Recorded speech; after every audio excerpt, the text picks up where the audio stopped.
Well, welcome everybody, and we are delighted to have a very special guest today, and that is the former Vice President of the United States of America, Al Gore. Mr. Vice President, thanks so much for being with us. Well, thank you, Senator Sanders, and may I say thank you on behalf of so many millions for your leadership on the climate issue. Well, thank you very much. There are a lot of people who reach high political life in our country and disappear. You have not disappeared, and you have chosen for the last many years to tackle one of the most significant planetary crises that we face, climate change, and I thank you very much for that. And I know that in your efforts you have received a whole lot of abuse from a whole lot of people, but you took it and you fought back.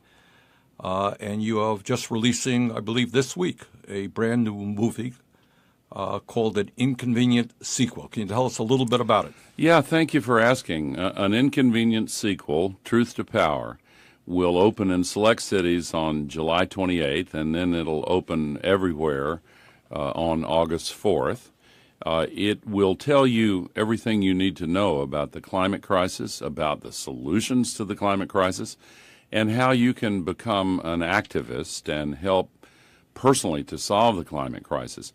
I want to encourage people to go to the website, inconvenientsequel.com. You can buy tickets in advance right there, and it will also direct you to tools you can use to become an activist. There's a book that will be published the same day, has the same title, and it is a guidebook on how it also explains the issue and the solutions, but it is also a guidebook for how to be a climate activist.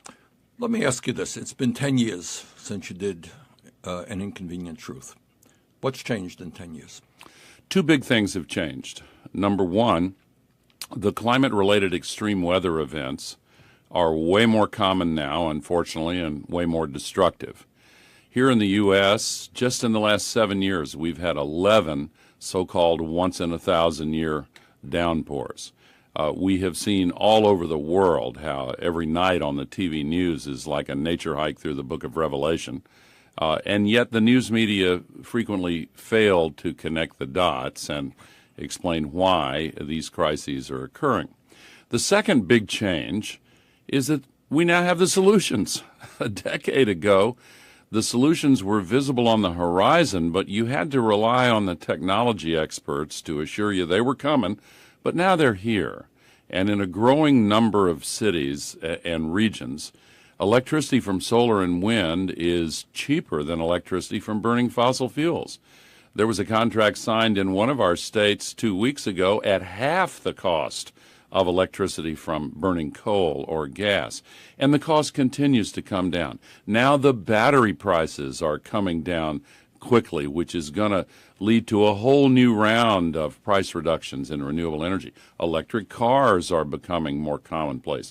Efficiency technologies don't get the same amount of attention, but they're really important, and they're coming down in cost. So the problem's worse, but the solutions are here. We need political will, but political will is a renewable resource, and people are rising up. The Paris Agreement 18 months ago was an historic breakthrough, and all over the country, activists are now being energized. We're working with indivisible.com, and, their indivisibleguide.com is really a terrific guide to be an activist on the climate issue, the health issue, and others, but we're counting on people at the grassroots level.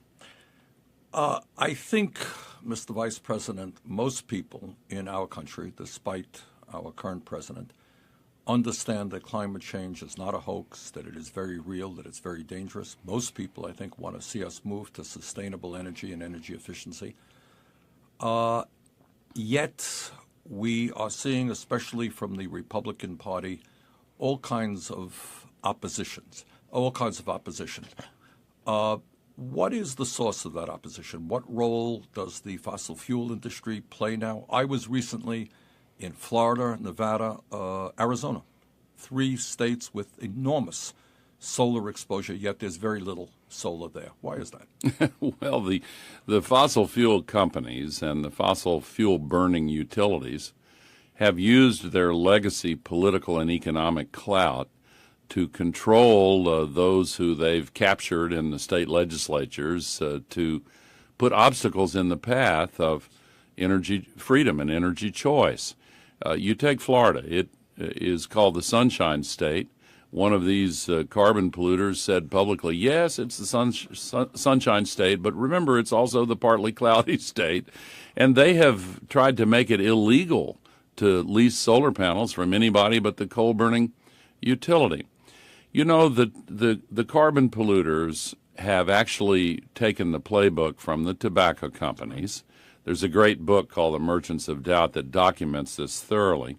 They've hired the same PR firms, and they've tried deliberately to confuse people. You remember very well, of course, when the scientific and medical consensus linked cigarettes to lung cancer and other diseases. The tobacco companies hired actors and dressed them up as doctors and put them in front of the cameras to reassure people that there were no health consequences. Well, the carbon polluters are doing the same thing, and they've funded a major cottage industry of climate deniers and pseudoscientists just trying to pull the wool over people's eyes. And we're the only country in the world that has a conservative party that's wedded to provable idiocy on climate. And it is now beginning to give way because more and more people are seeing through the ruse. All right. What is the response? I'm on both the Energy Committee and the Environmental Committee. And what my Republican friends say is, well, we're not scientists, we don't know, but we do know that if we move away from fossil fuel, the cost of electricity will become much more expensive for manufacturing, et cetera. We're going to lose jobs. What is your response to the question that moving to sustainable energy and energy efficiency is bad economic policy? Well, the Bureau of Labor Statistics offers an answer. Solar jobs are now growing 17 times faster in the U.S. than all other jobs. They predict that for the next 10 years, the single fastest growing job is wind turbine technician. All over the world, the brightest spot for economic renewal and dynamism is renewable energy and the sustainability revolution. That's why China is closing hundreds of coal-burning plants. Their emissions have come down 3 years in a row, and they're trying to create most of the jobs in China. India has now, since the Paris Agreement, done a dramatic U-turn, started closing their coal plants, and they're saying within 5 years there won't be any more new ones, and they are vastly expanding solar and wind. India just announced last month that within 13 years, all 100% of their cars and trucks will have to be electric vehicles. So when developing countries are moving faster than we are and harvesting the economic growth and jobs, it just highlights how we're hurting ourselves by letting the carbon polluters control public policy. The only remedy is for people at the grassroots level to speak up. And lots of people are planning to go to this movie, an inconvenient sequel, and to take others with them. And there will be organizing campaigns in every city at the theaters where this movie is being shown. You mentioned a few minutes ago that when you did Inconvenient Truth, people were talking about technology. Yeah. And yet in the 10 years that have elapsed, there's been an explosion in technology. A few weeks ago, I met with some of the leaders in the solar industry and wind industry, and what they have said is, A, of course, solar and wind costs are plummeting right now. Right. And they expect that to continue into the future. Yeah. That without any subsidies whatsoever, solar will be far less expensive to produce electricity than fossil fuel. What is your expectation of what will be happening in the future? Absolutely. The cost is coming down dramatically. There's a scene in this movie, Senator, where I went to one of the most conservative Republican cities in the country, in the heart of oil country in Texas, Georgetown, Texas. A conservative Republican mayor, but happens to be a CPA. And he ran the numbers. And they made a commitment, and they have now completely switched to renewable energy, 100%, and their utility bills are going down, and they're getting more jobs as a result. So he's not doing it because he's a big-time environmentalist. He's doing it because he's saving money for the community. Absolutely. And there's several utilities in Texas now that have a new rate plan. From 9 p.m. at night to 6 a.m. the next morning, you can use all the electricity you want for free because it costs them more money to shut the turbines Isn't that something? down at night. Yeah, the concept is zero marginal cost, and it's changing the economics of energy all over the world. Now, recently, Chile, I think, negotiated a contract which, if I am not mistaken, will allow for the cheapest electricity ever produced on this planet from utility-scale solar. Is that correct? That's correct, 2.4 cents per kilowatt hour. And if you don't speak kilowatt hour, that's less than half of what the cost of electricity from coal is. Abu Dhabi also signed a contract, 2.42 cents per kilowatt hour, unsubsidized, and actually a contract under 3 cents per kilowatt hour was signed 2 weeks ago in Arizona. Wow. Let me ask you this. Let's move away from electricity production to transportation. Yes. Which obviously a transportation system is a huge emitter of carbon emissions. What's your sense of the future of transportation in this country and around the world? All of the major automobile manufacturers in every country are switching to electric vehicles. Volvo just announced that in the next model year they won't have any internal combustion engines. They'll have hybrids and EVs only. We're seeing the big switch I mentioned in India. We're seeing the cost of electric vehicles now come down even without subsidies into the affordable range. And when you look at the cost per mile traveled, it's already less than the equivalent of $1 per gallon for gasoline cars. Transportation has now overtaken the generation of electricity in the U.S. as the largest source of emissions in the U.S. It's about about a quarter, but worldwide it is still in the teens. But there's an explosion of cars and trucks around the world, and so it's really important that we accelerate this shift to electric vehicles. I just got another electric vehicle, and I'll tell you, it's the best-made car. It drives so well. The pickup with electric vehicles is way faster and better than for internal combustion engines. We're now seeing electric buses come on the streets of cities. So the future for transportation is electrification. And do you see the price for hybrids and electric cars going down in the years to come?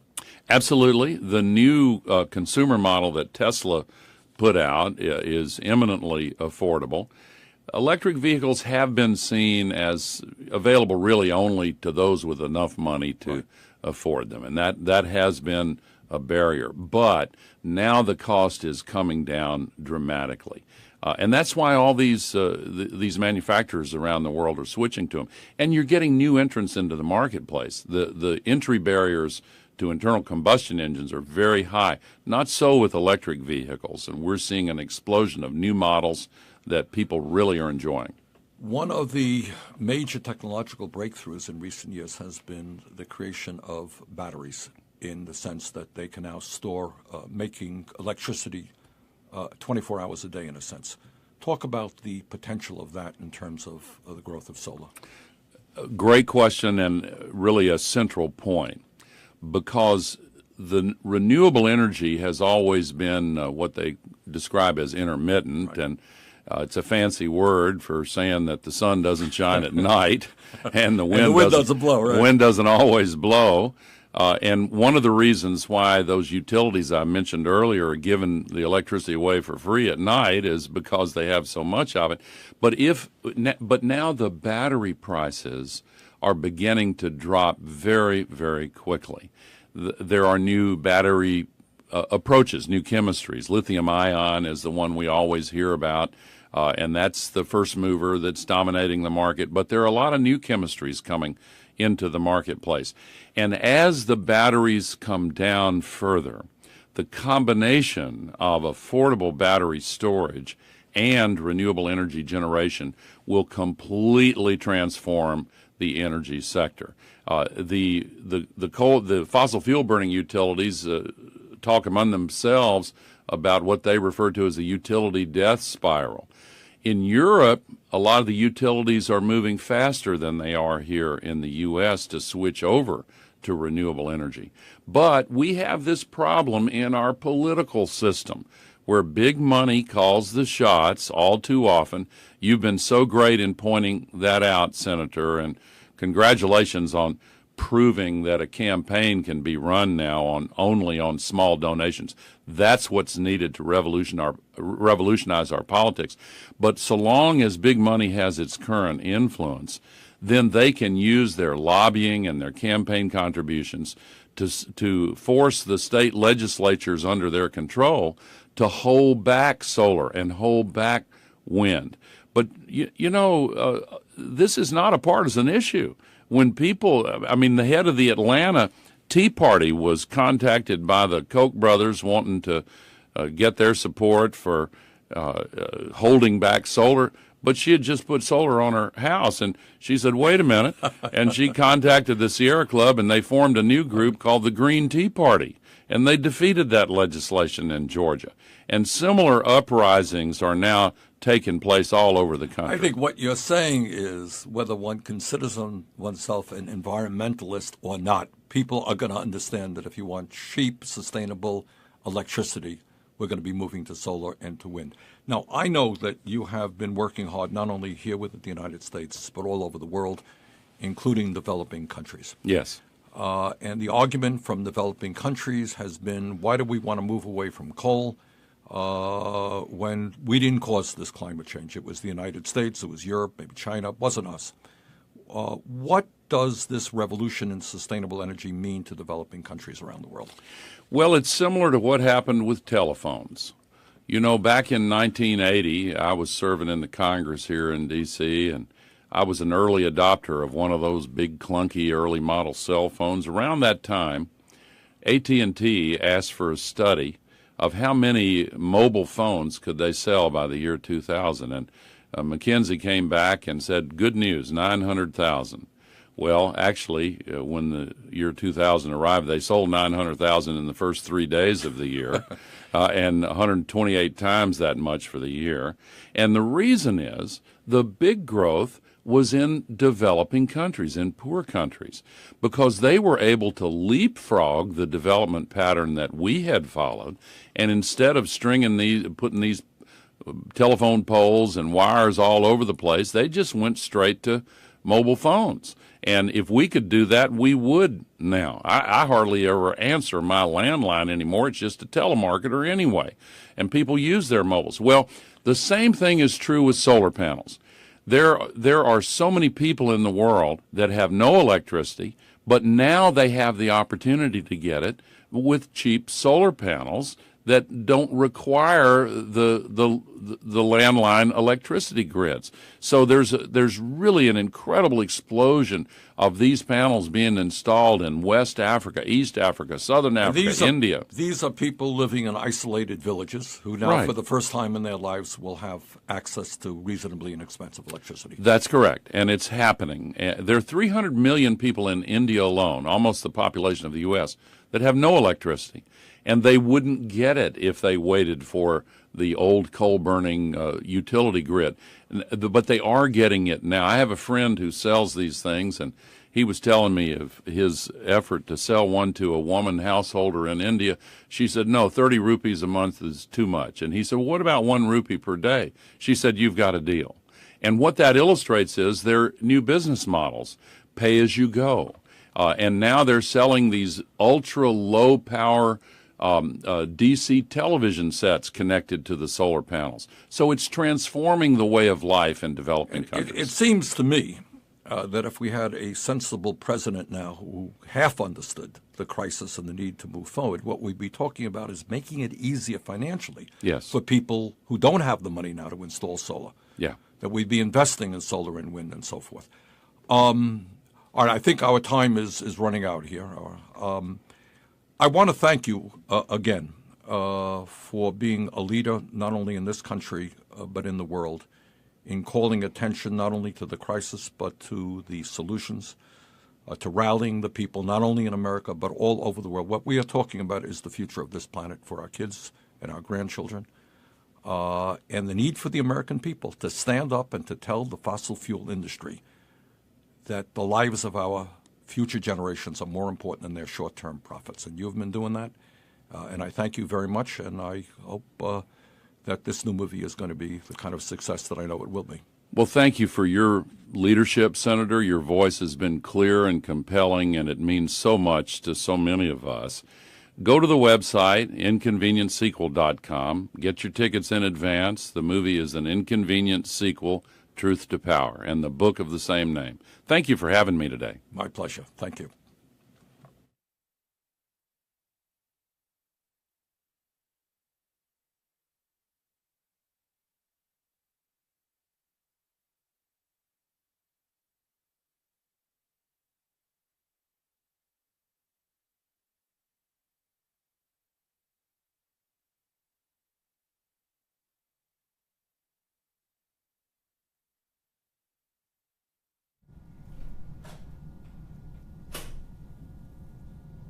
Senator, can you cut to 3 for me, please? 1, 2, 3. Okay, great. We're just setting up the recording. We'll be ready momentarily.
Ready to go. 5, 4, 3, 2.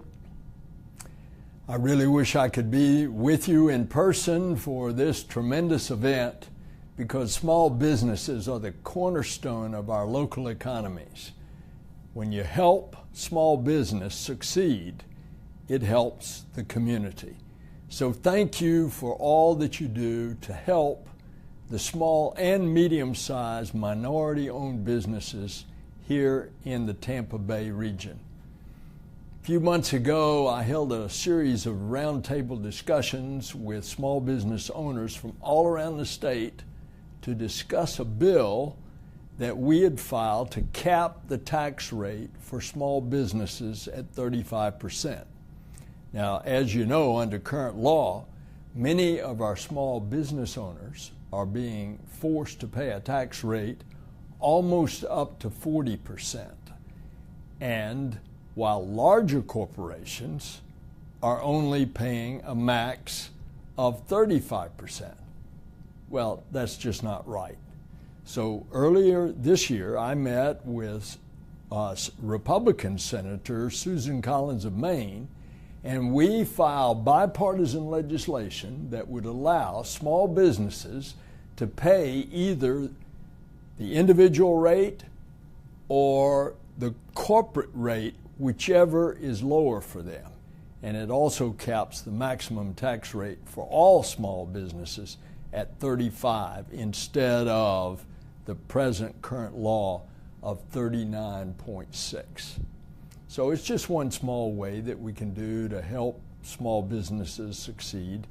And it's an idea that a lot of us just got directly from small business owners like you, that you keep giving us great ideas. So please keep those ideas coming, and let's continue to do everything that we can to help small business.